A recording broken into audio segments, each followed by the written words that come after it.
Tujuan penciptaan manusia, jin, dan makhluk lainnya adalah untuk beribadah kepada Allah. Penciptaan itu bukan sekedar main-main atau hal yang percuma. Di balik penciptaan tersebut, Allah mempunyai rencana yang sungguh-sungguh. Setiap makhluk diberi kesempatan untuk berkembang maju ke arah suatu tujuan yang diridhoinya. Allah adalah sumber dan pusat segala kekuasaan dan kesempurnaan. Kemajuan yang kita capai tergantung kepada cara kita menempatkan diri sesuai dengan kehendak-Nya. Ini adalah sebaik-baik ibadah kita kepada Allah. Lantas, apakah setiap ibadah mendatangkan pahala? Dan apakah ibadah ada kaitannya dengan hal yang lain? Simak video ini sampai akhir.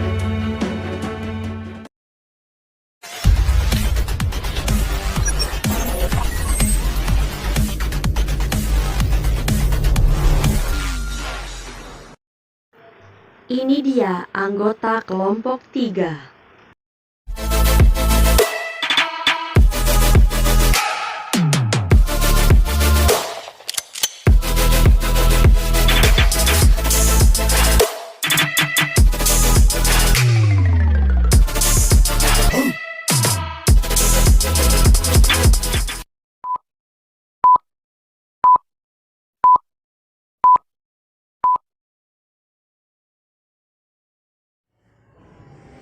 Ibadah-ibadah yang mendapatkan pahala. Berdasarkan mendapatkan pahala atau tidak, ibadah terbagi menjadi 3 bagian. 1. Ibadah yang nyata bedanya bagi Allah dengan melihat bentuknya. Yang kedua, ibadah yang tidak nyata untuk Allah dengan melihat bentuknya saja, tetapi disyariatkan untuk ibadah. Yang ketiga, ibadah yang disyariatkan untuk kemaslahatan dunia tetapi tidak bersangkut paut secara langsung dengan kemaslahatan akhirat. Yang pertama, ibadah yang nyata bedanya bagi Allah dengan melihat bentuknya. Seperti apa aja? Seperti ma'rifat, iman, adzan, tasbih, taqdis, dan membaca Al-Quran.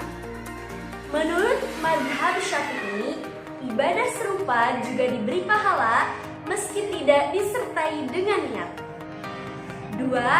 Ibadah yang tidak nyata bedanya untuk Allah dengan melihat bentuknya saja, akan tetapi tetap disyariatkan untuk ibadah.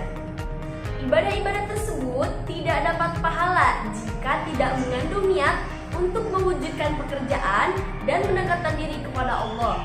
Jika tidak ada niat untuk deketin diri kepada Allah, maka hanya diberikan pahala pada bagian ibadah yang tidak memerlukan niat. Nah, seperti tasbih dalam sholat yang batal. Yang ketiga, ibadah yang disyariatkan untuk kemaslahatan dunia dan tidak bersangkut paut secara langsung dengan kemaslahatan akhirat. Ini seperti membajak, menanam, menenun, bertukang, dan lain sebagainya. Nah, ibadah serupa dapat pahala meski gak diniatin buat ibadah.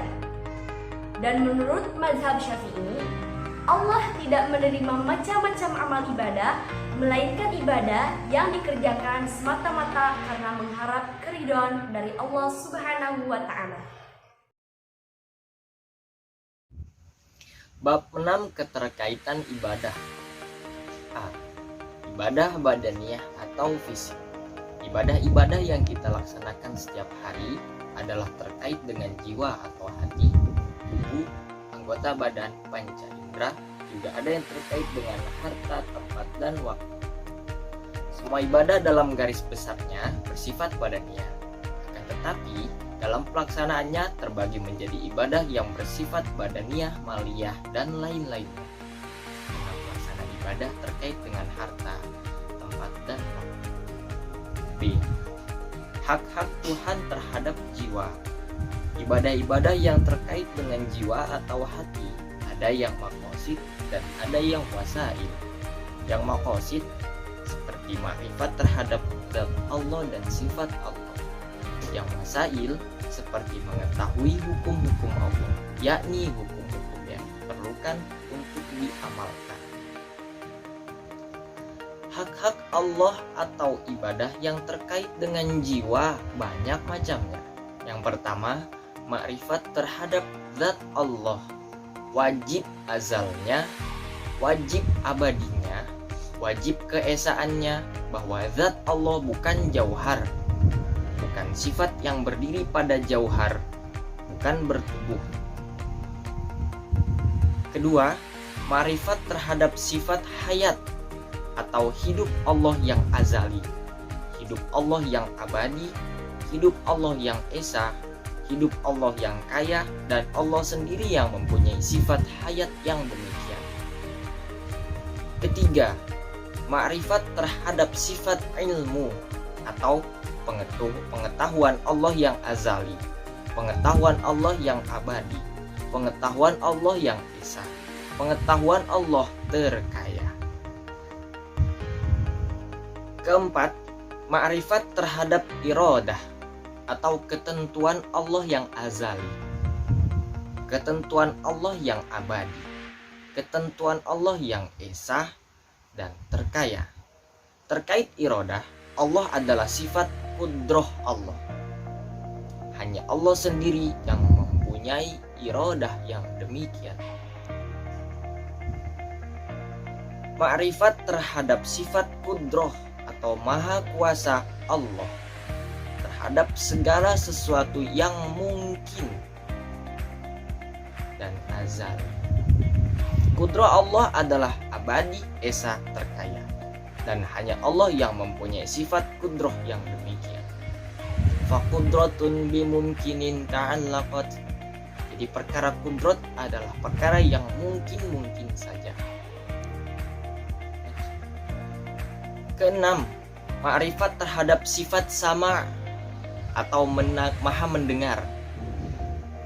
Maha mendengar Allah yang azali, abadi, esa, terkaya.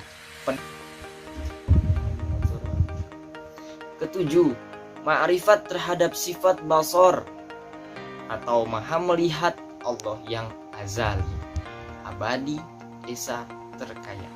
Penglihatan Allah berkaitan dengan segala wujud, baik qadim atau hadis, dan hanya Allah yang mempunyai sifat basar yang demikian. Kedelapan, makrifat terhadap sifat kalam atau bicara Allah yang azali. Kalam Allah berkaitan dengan sifat ilmu Allah, dan hanya Allah yang mempunyai sifat kalam yang demikian. Sifat-sifat tersebut semuanya terdapat pada zat Allah yang Maha Esa dan terbagi atas beberapa hal, yaitu terkait pada hukum seperti hidup, terkait pada kasyaf atau nyata dan tampak kepada Allah seperti ilmu, sama dan basar, terkait dalam mentakfirkan atau membekaskan seperti sifat qudrah, terkait dengan yang selain Allah, bukan dengan jalan membekaskan seperti sifat kalam. Yang lebih umum keterkaitannya ialah ilmu dan kalam, dan yang lebih khas ialah pendengaran, dan yang di tengah-tengah adalah tidak umum dan tidak khusus, yaitu penglihatan atau basar. Kesembilan, ma'rifat terhadap apa yang wajib ditiadakan dari zatnya atau sifat muhal, yaitu berbagai macam cacat dan kekurangan serta sifat-sifat yang tidak mewujudkan kesempurnaan. 10. Makrifat terhadap keesaan Allah dan ketuhanan dan kerububiahan Allah. Ke-11, makrifat terhadap sifat-sifat fi'liyah, yakni sifat-sifat yang muncul dari kudratnya selain dari zatnya. Sifat-sifat ini terbagi atas jauhar dan arad, sesuatu yang berdiri dari zat. Maka arad terbagi menjadi beberapa macam, seperti merendahkan, meninggikan, memberi, menahan, memuliakan, menghinakan, memberi kecukupan dan kemiskinan, mematikan, menghidupkan, mengembalikan, dan membinasakan. Ke-12, makrifat terhadap apa yang boleh bagi Allah melaksanakannya dan apa yang boleh tidak melaksanakan. Seperti mengutus Rasul, menurunkan kitab, menurunkan ketetapan, memberi pembalasan dan pahala. Ke-13, makrifat terhadap segala perbuatan Allah, baik berupa kebajikan, jahat, manfaat, madarat, sedikit, banyak, dan tidak ada hak untuk seseorang atas Allah. Tidak ada tempat berlindung melainkan kepada Allah sendiri. Allah mempunyai hak atas hamba, sedang hamba tidak sama sekali mempunyai hak terhadap Allah Subhanahu wa ta'ala. Ke-14, mengiktikadkan apa yang telah diketahui oleh orang-orang umum dan memakrifati atau mengetahui secara mendalam segala apa yang diketahui oleh orang yang khusus.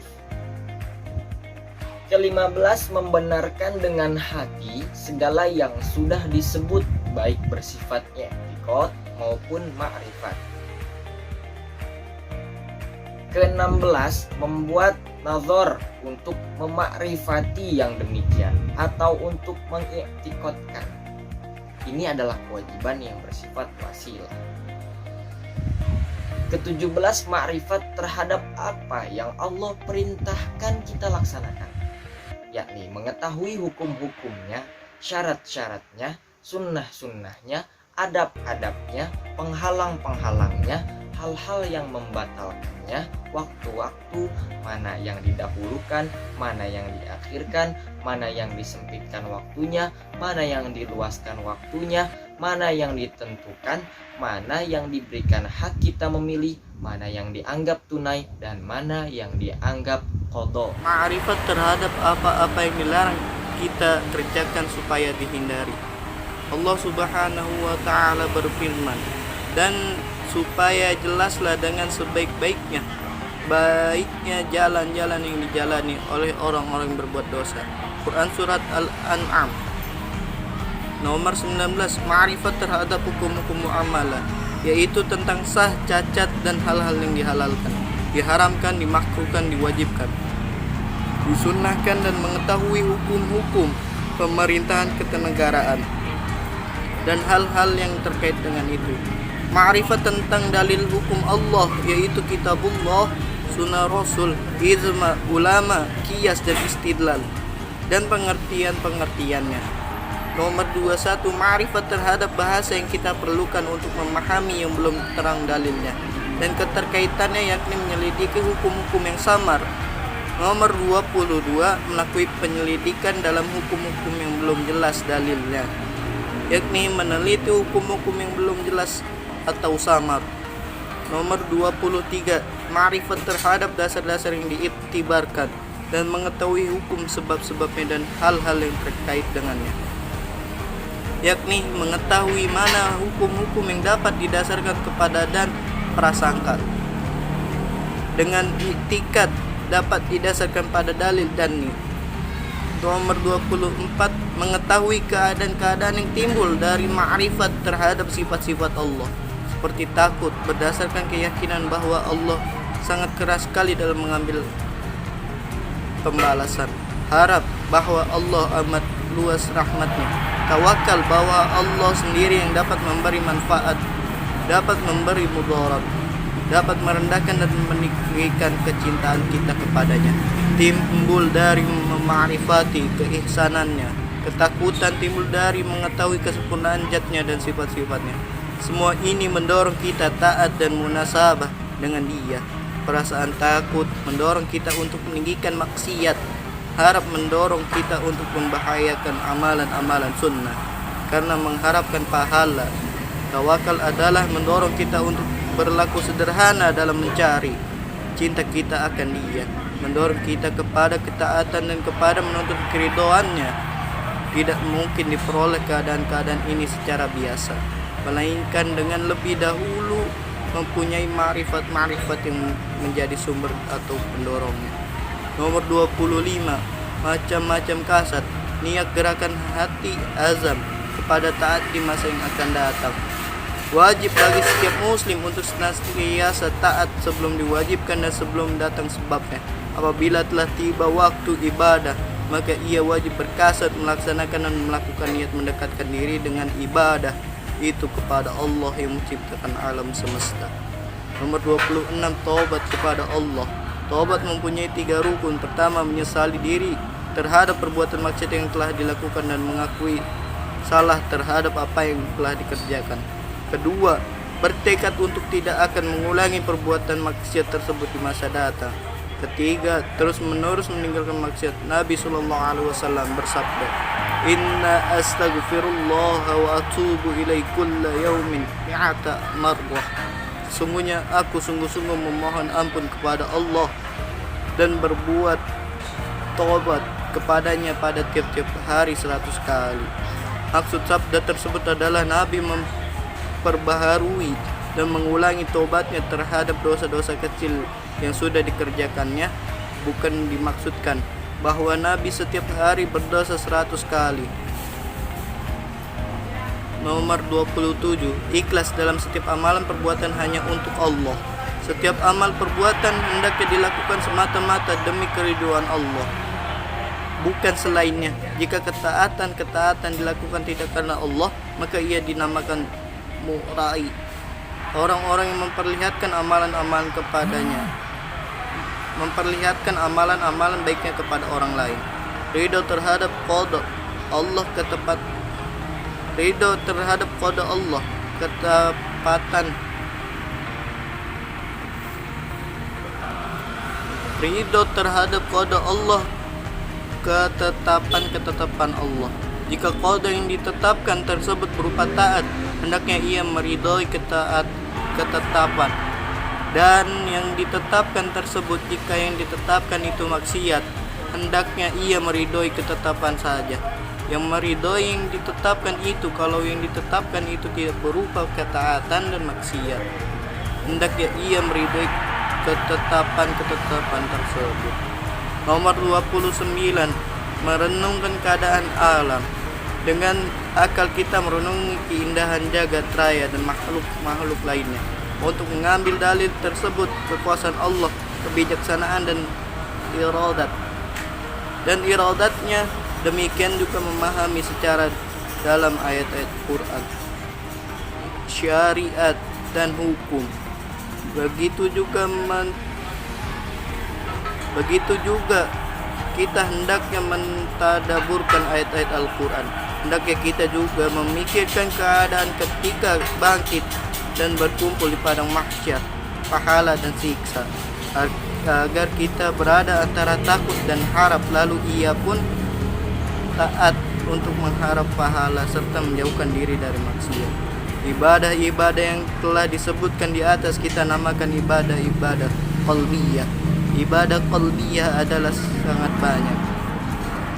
Di antara yang berbaik sangka kepada Allah, gundah hatinya karena telah melewatkan ketaatan, gembira karena memperoleh keuntungan dari rahmat Allah, mencintai ketaatan dan keimanan, membenci kekufuran dan kedurhakaan, cinta dan benci karena Allah, sabar dalam penderitaan dan menahan diri dari kemaksiatan.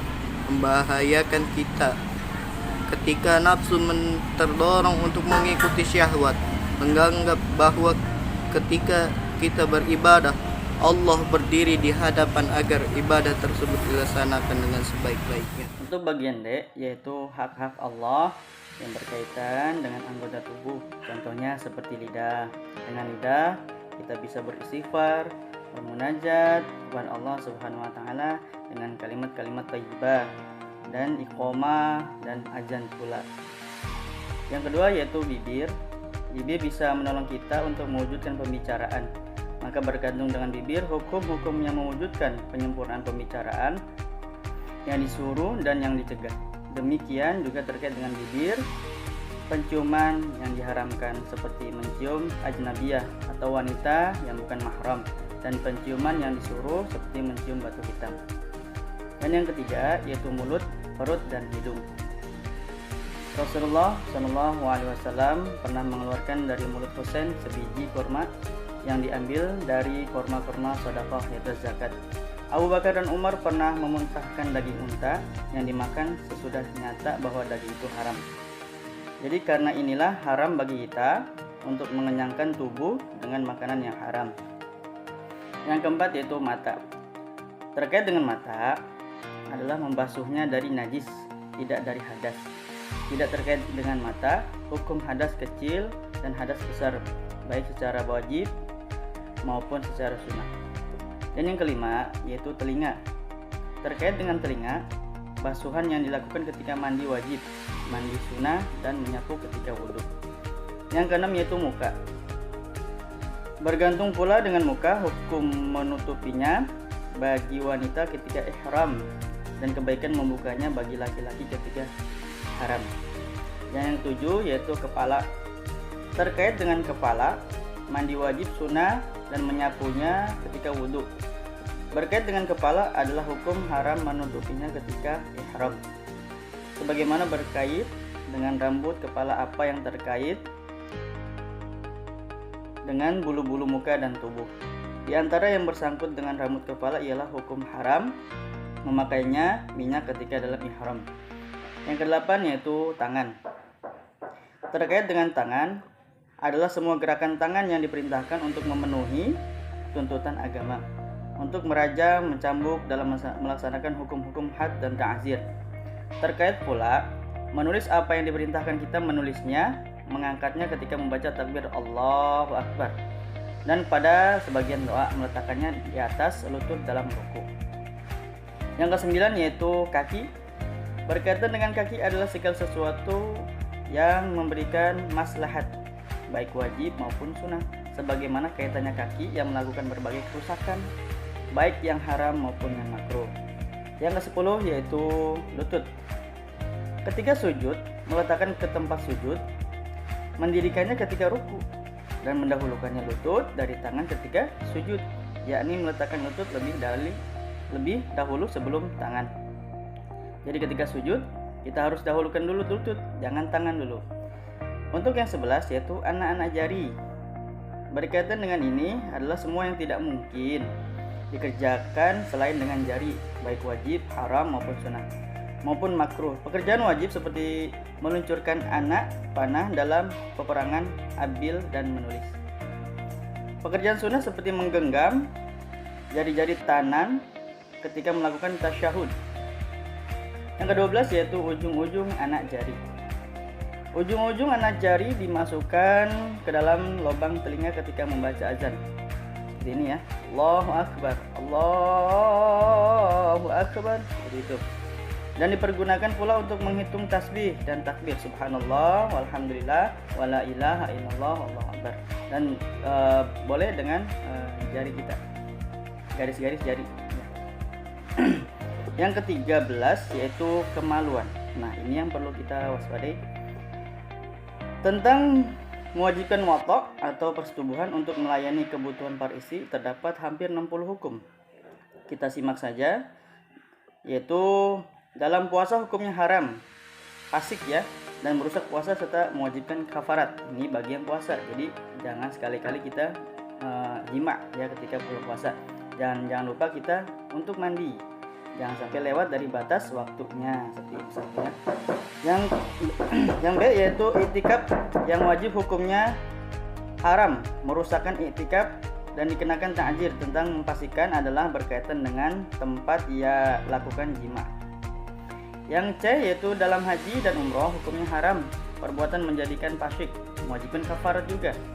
Menghalalkan wanita yang sudah ditalak 3 kepada bekas suaminya, menetapkan mahar yang sudah ditentukan dalam nikah yang sahih, mewajibkan mahar mitsil dalam nikah yang fasik, yang rusak ya, fasik itu rusak, dalam watok, syubhat, dan watok nikah, mewajibkan istibro bagi budak yang dimiliki, mewajibkan haram, mempastikan menetapkan pencabukan dan pengusiran dari kampung,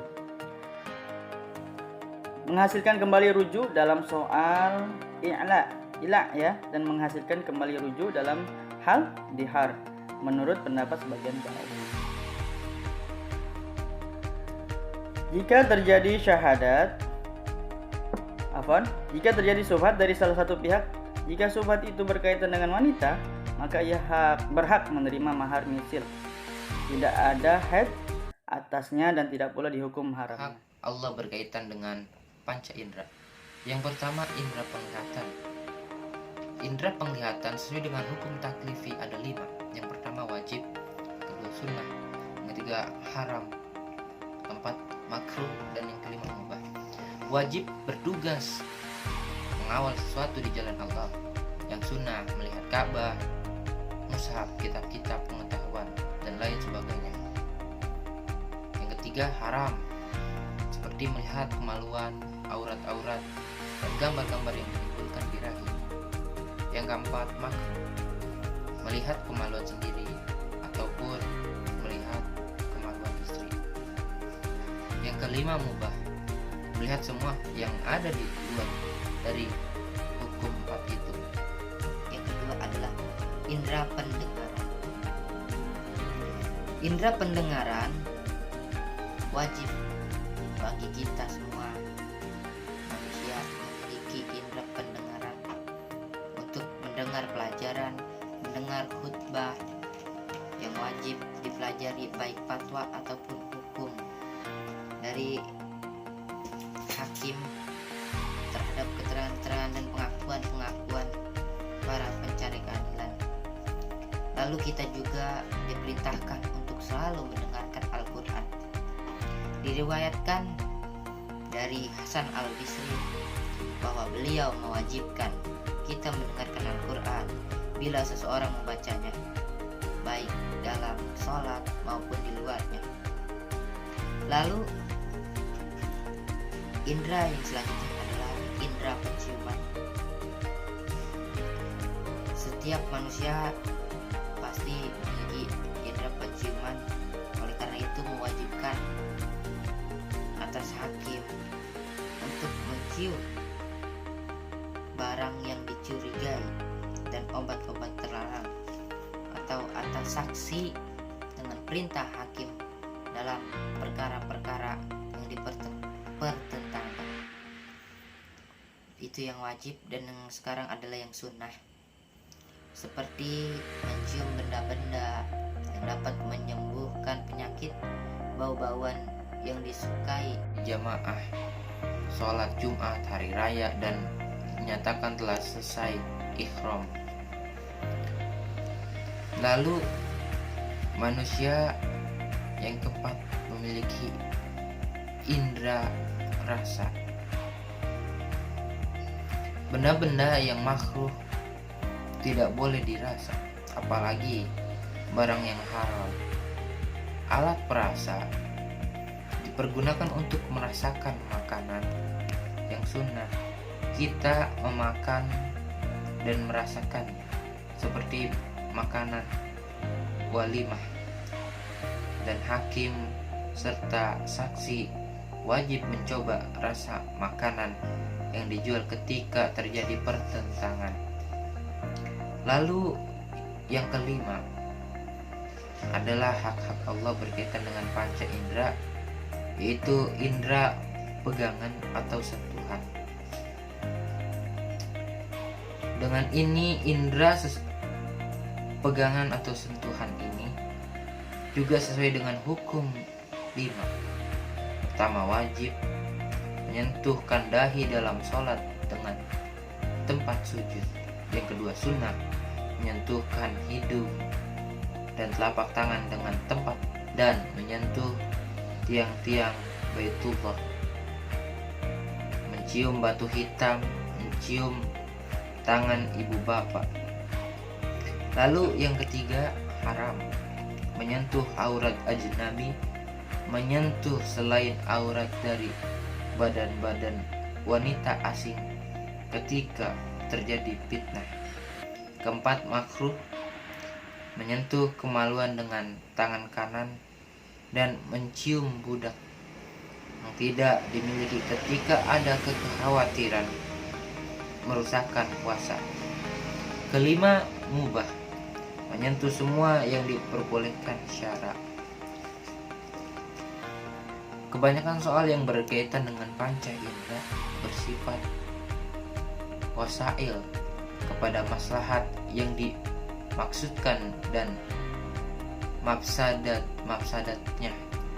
Soal-soal yang berkaitan dengan jiwa dan anggota-anggota tubuh yang lain dari panca indera kebanyakan bersifat maqasid untuk memperoleh kemaslahatan dan menolak kemasadatan. Itu hak-hak Allah yang berkaitan dengan harta, seperti halnya sedekah, zakat, kafarah, wasiat, jamuan tamu, nazar dan lain sebagainya. Maka sebagian harta yang kita punya wajib dan ada yang sunnah untuk dikeluarkan. Supaya apa? Supaya tertolaknya kemelaratan daripada seorang yang fakir. Kemudian apa sajakah yang wajib dan apa sajakah yang sunnah? Yang wajib, contoh seperti zakat, nazar dan kafarah, maka bagi setiap orang muslim wajib untuk mengeluarkan 3 hal tersebut. Nah, kemudian seperti hadiah, sedekah, wakaf, maka bagi setiap muslim adalah sunnah. Jadi semua hal tersebut dinamakan ibadah maliyah. Kemudian kita lanjut poin yang G, yaitu hak-hak Allah yang berkaitan dengan tempat. Secara beberapa ibadah maliyah dan badaniyah itu memiliki ketentuan dalam tempat. Contoh ibadah maliyah. Ibadah maliyah yang dilakukan di dalam tanah haram dan menyembelih dam. Daripada apa? Daripada haji tamattu dan haji qiran, yaitu dengan cara menyembelih hewan. Karena apa? Sebab apa? Sebab haji tamattu dan qiran. Nah, kemudian ibadah maliyah yang tertentu adalah ketika dia mengerjakan zakat, mengerjakan sebagian, memberikan sebagian hartanya di daerahnya sendiri, maka ia wajib ataupun sunnah dilakukan di daerahnya sendiri, yaitu menurut pendapat Imam Syafi'i. Nah, kemudian ibadah maliyah yang dilakukan di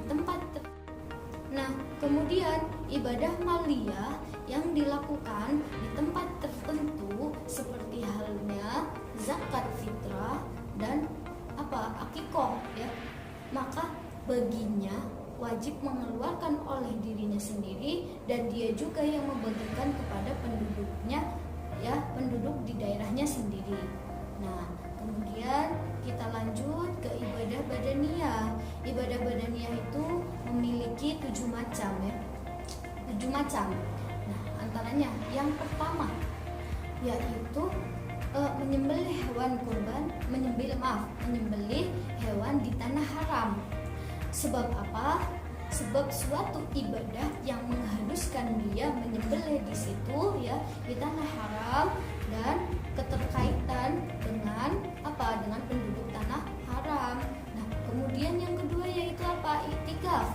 Sebagian ulama mengatakan bahwasanya iktikaf itu sah dilakukan di 3 masjid: Masjidil Haram, Masjidil Aqsa, dan masjid di Madinah. Ketika tidak melaksanakan di 3 masjid tersebut, maka dianggap tidak sah. Akan tetapi sebagian ulama lagi mengatakan bahwasanya beriktikaf dimanapun, di masjid manapun, maka dihukumi sah. Nah, kembali lagi kepada diri kita masing-masing, kita percaya yang mana. Nah, kemudian yang kedua yaitu tawaf. Tawaf itu hanya boleh dilakukan di Masjidil Haram. Ketika kita melakukan tawaf di selain Masjidil Haram, maka jelas tawafnya adalah tidak sah. Nah, yang keempat yaitu beribadah di daerah kediaman, di tempat kediaman. Nah, seperti misalnya sholat Jumat. Sebagian ulama itu mengatakan bahwasanya ketika dia sholat Jumat, maka diharuskan dia itu melakukannya di daerahnya sendiri. Nah, contoh kedua yaitu sholat sunnah. Sholat sunnah itu ketika dia melakukan itu lebih baik di kediamannya sendiri, yaitu dalam artian di dalam rumah, maka dia akan mendapat keutamaan beribadah. Nah, kemudian yang 5. Yaitu ibadah tertentu yang dilakukan di Masjidil Aqsa ataupun di Masjidil Haram ya. 5 yaitu ibadah tertentu yang dilakukan di Masjidil Haram dan di Masjid Madinah. Seseorang yang melakukan sholat 5 waktu di dalamnya maka jelas baginya akan mendapatkan keutamaan. Kemudian poin yang keenam yaitu beribadah di tempat tertentu, contohnya di masjid seperti halnya sholat jamaah. Dan poin yang terakhir yaitu seseorang yang beribadah di 3 tempat yaitu Masjidil Aqsa, Masjidil Haram, dan Masjid Madinah. Seseorang yang sengaja berpergian ke masjid tersebut, ketiga masjid tersebut untuk beribadah, maka jelas baginya akan mendapatkan keutamaan beribadah. Dan hal tersebut dinamakan ibadah badaniyah malikiyah. Lanjut ke bagian yang hak, yaitu hak-hak Allah yang berkaitan dengan masa. Yang pertama, hak-hak Allah yang berkaitan dengan masa, yaitu sholat gerhana bulan atau gerhana matahari. Ia ditentukan atau dilaksanakan di masa gerhana saja. Yang kedua, ada sholat 5 waktu atau sholat wajib. Sholat yang ditentukan waktunya dan sholat yang dilaksanakan setiap hari di waktu yang berbeda. Ada yang ketiga yaitu sholat Jumat. Sholat yang dikerjakan di hari Jumat di waktu zuhur. Dan yang keempat ada puasa. Puasa wajib. Puasa yang dikerjakan pada bulan Ramadan. Yang kelima ada puasa sunnah. Puasa sunnah ditentukan di hari-hari yang berbeda, ditentukan di hari-hari yang tertentu, misalnya puasa Senin Kamis atau puasa 10 hari sebelum bulan haji. Dan yang keenam ada kurban. Kurban ditentukan harinya di hari raya haji dan hari-hari tasyrik. Yang ketujuh ada haji. Haji sebagian ulama diwaktukan pada bulan Syawal, Zulhijjah, dan Zulqa'dah. Dan yang kedelapan umroh. Umroh tidak ada waktu baginya. Kesembilan ada sholat. Seluruh waktu dapat menerima sholat selain dari 5 waktu yang dimakruhkan. Dan yang ke-10 atau yang terakhir yaitu puasa sunnah. Seluruh waktu menerimanya kecuali Ramadan, 2 hari raya, dan hari tasyrik. Kebanyakan ibadah yang hanya tertentu pada tempat dan waktu tidak dapat diselami hikmahnya, walaupun kita akui ada hikmahnya yang dalam. Ada rahasia yang lengkap. Ibadah-ibadah ini dinamakan ibadah-ibadah zamaniyah.